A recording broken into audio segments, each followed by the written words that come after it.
right, Whiskey Fam, welcome back to our review of the Four Roses. So if you follow the channel, you've been subscribed, or you watched the previous video, you know that that was part one, where my guest, Chad Terry, happened to be in the neighborhood as we did a blind tasting. We did Four Roses head-to-head with 3 other single-barrel Kentucky straight bourbons, and I wanted to see if he truly disliked Four Roses as much as he says he did. Yeah. And then I also picked favorites, you know, just kind of like randomly. All right, yeah, let's see. You know, I knew what I had poured. I just didn't know the order. Didn't really remember it or even bother to. But yeah, that was a pretty fun video. Yeah. If you guys get the chance, check that out. I will leave the link here in the video itself. I'll also put it in the details in the description. There you go. All right, so we're going to jump into Four Roses now, a bottle that everyone's favorite foster dad, aka Chad Terry, enjoys drinking. So he may not enjoy it, but I thought let's do a little deep dive into it. So let's get started and talk a little bit about Four Roses as a brand. Started in 1888, Paul Jones Jr., a successful businessman, moved to Frankfort, Kentucky, and basically set up shop there on Whiskey Road there in Kentucky. So he starts making bourbon, it becomes a hit, and then lo and behold, there's Prohibition. Now, he did buy other rights and another distillery at the time so that he could actually sell whiskey as a medicinal whiskey. And so he was pretty successful there. Seagram's bought them out in 1943, I want to say. Oh. And although they were like, Four Roses has always been a pretty popular brand, sold really well in the United States. They actually decided, hey, let's stop carrying this on U.S. shelves. And so they sold mostly predominantly in Europe and Asia, where they are still very much a hit. It wasn't until 2002 that they decided to bring back Four Roses to the U.S. shelves. And so if you were wondering, like, what happened to Four Roses all these decades, that's why. Seagram's just decided, hey, it sells, but we just don't want to sell it here in the U.S. But I remember as I started getting into whiskey and actually started paying attention, it was already sitting there. But what I noticed was there was these nice, beautiful, elegant bottles, and at the time they were sold as single barrels. They were very affordable. I think I want to say like between 40 and 50 bucks. But one thing that kind of overwhelmed me was the shelves were full of all the different recipes, and honestly, when I was getting started, it was just too much. I was like, what did these, letters all mean? Yeah. What is it all about? And so today we're going to talk a little bit about that. So after tasting Four Roses blind, you did say that nothing really changed your opinion on Four Roses. Correct. Because he didn't actually do so well in the video, he's got to first drink out of the trash palette container, which I'll be pouring here shortly. But I want to quickly talk about mash bills. Yeah. I want to talk about yeast strains as we taste this. I don't want to completely nerd out for like 10 minutes without first sipping. So are you ready? I hope you're ready. I'll be ready for this. Drink out of the trash bucket. That's right. All right. Okay, let's... Shall we? Open that up for you. There you go. And, I hear that it actually enhances the overall flavor. May not be the best presentation, but it does enhance the flavor. I think it's great. All right. So let's talk about this 2025 release Four Roses. It is a single barrel. It is bottled at 50% ABV, 100 proof. And then this one in particular is at a warehouse NN. Oh my God, as I get older, I am finding it really hard to read these labels. So it's barrel number 7-6 and the letter I. Okay, now, as a standard release single barrel, and this really makes me wonder, is it really a single barrel? Because when you go on to the website, if it's not one of the other bottlings that have OESO, OBSF, or OESK, this is mash bill, or I guess bottle OBSV. And we're going to get into what the heck those letters all mean. So let's start with OBSV. Okay. Every one of the Four Roses single barrels start with the letter O. So let's get into that. The O just means it's distilled by Four Roses. Okay. And all of the bottlings start with the letter O. The next letter is mash bill. There's mash bill B and E. They only use 2 mash bills. I briefly went into that in the first video. Yeah. B is essentially like less, or actually more of a high rye. 60% corn, 35% rye, and then the rest 5% malted barley. The other mash bill is E. So if you see the B, you see the E, it's either one or the other. Now that one, the E is a mash bill of corn at 75%, 20% rye, and 5% barley. A lot of numbers today. Okay. A lot of numbers, a lot of letters. Yeah. Yeah. Yeah. Okay. That's one of the things, if I may, that's one of the things I think that does dissuade me from Four Roses is it almost feels like you're taking yourself too seriously by involving all these different ways to be like, well, this was the blah, blah, blah, blah, blah. Also the PQ, which is, my personal favorite because it was once yelled at by Rita Perlman or something. You know what I mean? Right. Like, Yep. I just, it's just a lot, I think there's 2 things that in my mind like could happen with that. You're either building brand loyalty, Okay. because if somebody does like the overall flavor of Four Roses, then they say, hey, well, let me try this other set of letters. They like that too. Next thing you know, they're getting a 3rd bottle and they're exploring and they're becoming what I hope all of you guys are is whiskey curious, whiskey connoisseurs. People that are drinking whiskey not just to get tore up from the floor up, but like you're in the moment, you're trying to enjoy it and you're taking your time. You're slowing things down and just living in that moment, right? But you build a little bit of brand loyalty, I feel, on one hand with getting variety, doing different things and trying to force people to explore. Okay. I can see that. The other being, you're just overwhelming them, you're going to turn them off, and, most people are not whiskey nerds.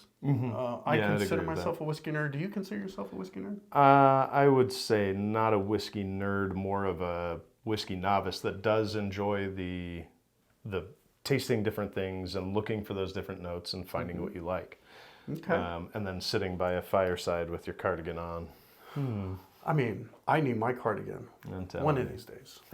All right, so 2 mash bills, Okay. B and E. We talked about what that's all about. The other variable in the room is 5, I guess, proprietary yeast strains, V, K, O, Q, and F. I'm not going to go crazy, and I'll just put it in the video, like what those really mean. But essentially, you have 2 mash bills, 5 yeast strains. Okay. You do the math, you have 10 different ways, at the very least, that you can put a bottle together. Interesting. I think everything else, notwithstanding, like everything being equal, is going to be the same. Yeah. It's a Kentucky straight bourbon. Let me explain something about that, because I actually sat down with someone over the weekend. They asked me, what does Kentucky straight bourbon mean? Like, I'm really thrown off by that. And of course, what we were looking at is it's finished in all these different casks. It was like a triple cask. So I broke it down. So straight whiskey just means that if you put straight whiskey, it's aged a minimum of 2 years. Okay. Kentucky straight bourbon just means that the bourbon was made in Kentucky and it was aged in Kentucky. All right, so that's why it's Kentucky straight bourbon. Now here's the other thing that I think always throws people off. I know I get it mixed up from time to time. I know straight means 2 years. Okay. Now, if it's aged less than 4 years, Kentucky straight bourbon, that means you have to put an age statement. So in this case, if this was aged younger than 4 years, it would have to say something like aged 3 years, 2 months, whatever. I don't know. Most people don't put the days, unless you're a Booker's fan, you see the days on there. Yeah. So because it doesn't have any age statement, it's aged a minimum of 4 years. Okay? And I think that's what always throws me off is the word straight. Yeah. I always say, oh, that's a 2 year bourbon. It's not. It's a minimum of 2 years, but it's actually because it's a Kentucky straight bourbon. aged a minimum of 4 years because there's no age statement on it. Okay, That's interesting. it. Gotcha. Yeah, and we just nerded out. Yeah. Okay. Oh yeah, that's something I didn't know. I know a decent amount, but I didn't know that terminology. So that's good to know. Now OBSV, Okay. and I want to double check. I don't want to get this wrong. So part of their flagship single barrel is OBSV. Okay. So now let's talk about the whole letters. O means it was made by Four Roses Distillery. B means what, Chad? The mash bill. The mash bill. So 60% corn, 35% rye, and Okay. 5% malted barley. SV, and here's the thing. All variables, all the variants have the letter O, and they typically have the letter S. And their S just means straight Okay. bourbon, straight whiskey. So they're all typically going to have that S in there. What matters is the second letter and then the fourth letter. Now Okay. this one is V, Okay. and that just means that they use the V strain, their proprietary yeast strain, and this is all they provide. Delicate fruit. Delicate fruit. Delicate fruit. So I've poured it. Let's see if there is some delicate fruit on this sucker. Let's Cheers. see. Cheers. You get the fancy one. I get the fancy I one. get the basic Glencairn. Oh, man. Now you went straight in. Okay. I did because You I went couldn't straight smell in. anything. He's trying to say that my trash bucket gives him a trash palate. I mean, I'm picking up paraffins, some plastique. Some plastic.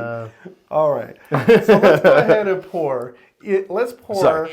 the Four Roses in the official Glencairn. This was delightful. I do have to say. Let me see. I if wonder I how can- long he would actually nose and smell or nose and drink from the from trash the trash. bucket, I guess. There was nothing in there. I can smell nothing. All right, so let's do it proper. All right. Cheers. Cheers. Let's nose this thing. Do you get delicate fruit? So even as we went through in part one and we were smelling everything, this was one of the two where I did say it's very light. Like I can't smell a whole lot from it. Okay. Yeah, it does have a light nose. There's nothing like jumpy about it. Right. Nothing elaborate. It's just, okay, this smells like bourbon. Yeah. Vanilla, right? Vanilla, you get a little leathery oak note. I get the Caramel. orchard fruits. Okay. So you get the delicate fruit. I think so. Yeah. Okay. This man gets the And delicate it's fruit. delicate. And it could be because of the Glencairn. Honestly, he wasn't getting it on the trash bucket. I really wasn't. So let's go ahead and close that. Maybe I should try drinking from the trash bucket. Oh, you've never had a trash palate? Oh, Never. Interesting. Never. Interesting. Okay, I get the orchard fruits. But that's kind of Some all cola. that I get. I'm also getting cola. Some cola. Not a lot of spice. No. It's real subtle. But I'm ready to taste I it. can see the cola, but it's really difficult to suss any of that out for me. Just because it is so light and delicate. I think it was the single barrel that I had early on in my whiskey journey.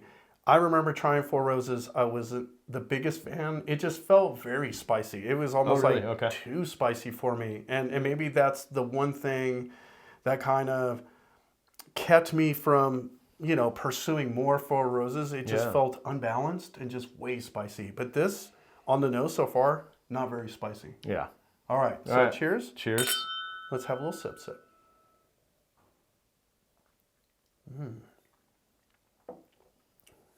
By the way, that was a good cling. Mm-hmm. Like it resonated, like it echoed. So when Just you like guys hear it, crystal. I hope, yeah, it's almost like we need to save that for our intro or something. Down the Yeah, line. isolate that one. Okay. Delicate So- fruit on the flavor, on the palate. And I can get a little bit of that spice out of there. It's a long finish, in my opinion. Long finish. Like the spiciness is there, but it's Yeah, all and finish. it's staying more in the front palate for me, like on the top and the sides of the tongue, not so much in the back. But there is something I was identifying that I didn't before. So for me, like on the taste, a lot more of the orchard fruits jump out. The nose, they certainly were there, but I'm getting that ginger note, like a dry ginger note, the kind that you kind of add as a spice. Also, and and you let me know if you get it too. I think previously in video 1, I was getting this cola note or a root beer note. And that's what's sort of jumping back out at me. Yeah. A good amount of root beer, old cola. Yeah, just like, syrup you know, or when you leave your soda out overnight and it's Yeah. kind of flat and warm. Absolutely. Which is a major selling point for this. Yeah. And, okay, I know I keep pushing him into this, hey, you got to stop hating on Four Roses, but do you feel like you're still not quite there as a Four Roses fan? I feel like I'm not there as a Four Roses fan, but I also feel that the first episode where we did Taste It Blind, where I was with it was my third choice as far as overall, but it was a contender for being Four Roses that I was going to pick because I didn't care for it. I didn't like it.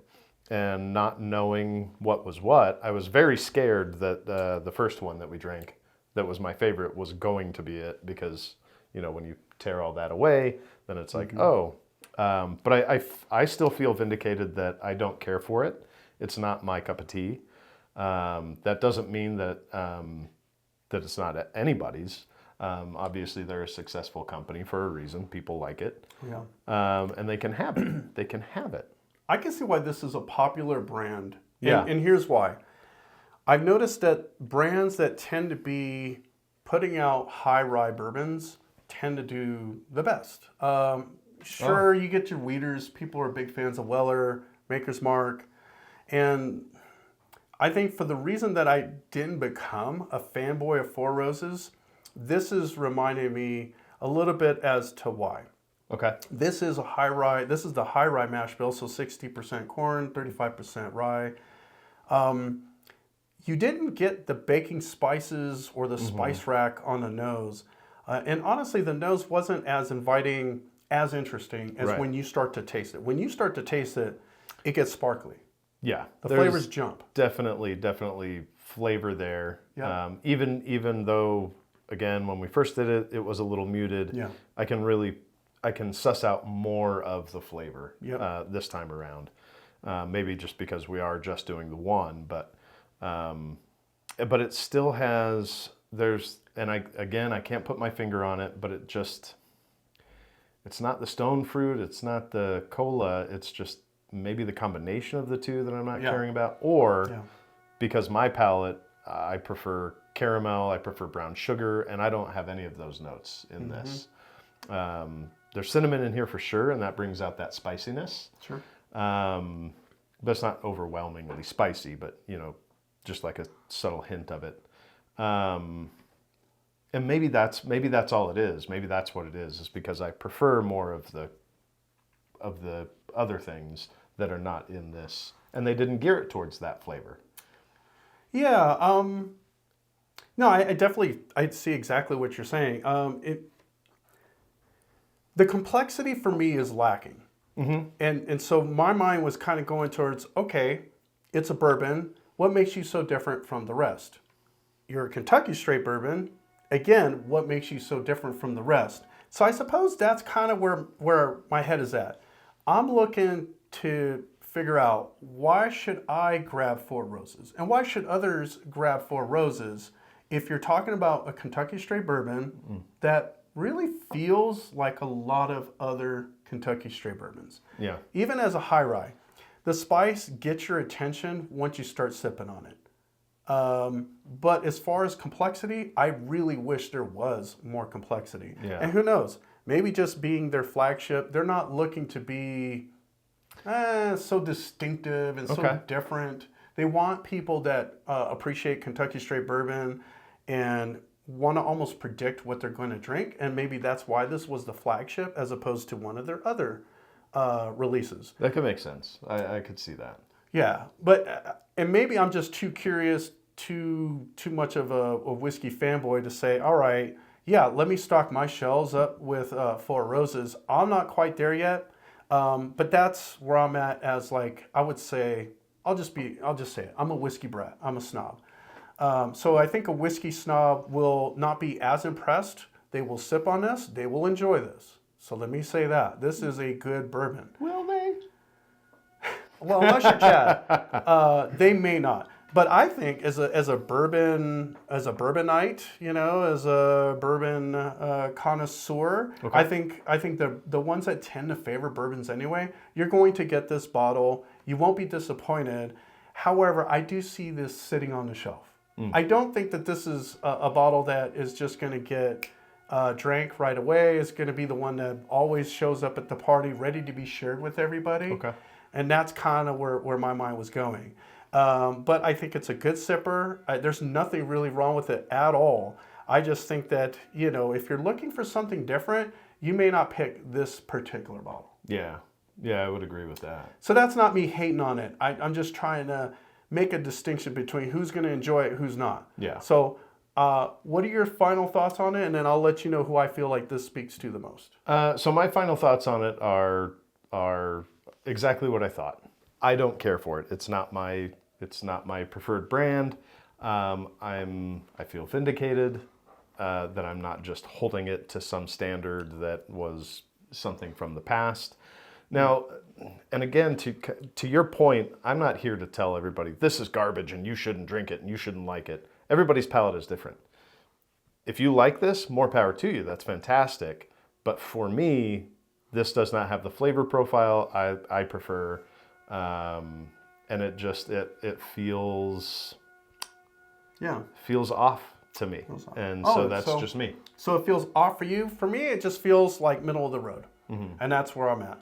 And for that very reason, I feel like, to me, this speaks more to the whiskey novice than anyone else, because this is a bourbon you should try. You should share with people that, you know, they're new to whiskey. You're not going to overwhelm them. It has good flavors. It has everything you expect out of a bourbon.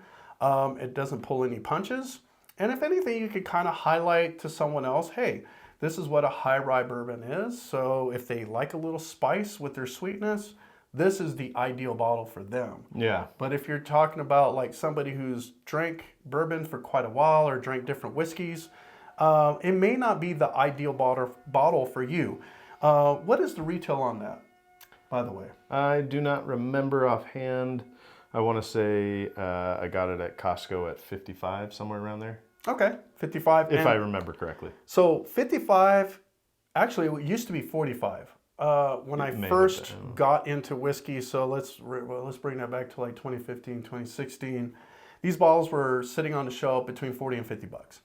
Now, if you find it at Costco for 55, that's a bargain deal. Get it all day. If you are going to a party and you need to bring a good bourbon, you want to impress people, bring that. I would certainly recommend that. Yeah. And I think it's just a great value for that price. I would agree with that. Yeah. And I think that this is important that the way you're describing it and talking about it for the whiskey novice, for the bourbon novice. I think that's right. I think bring one of these so that they can try that.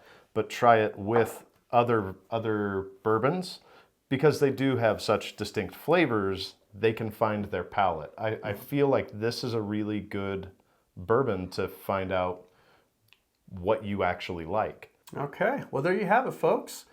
If you guys are watching and you're this far into the video, thanks for sticking around. Consider subscribing to the channel. Become a Patreon. I certainly would love and appreciate your support. That is one of the best ways I think you can support the channel as well. And here at Whiskey One, it's about the one you enjoy. Even if you have to sip out of the trash bucket. Even if you do. Let's see if I can get it open. I can't get it open. There we go. It's about the one you enjoy. It is. Cheers.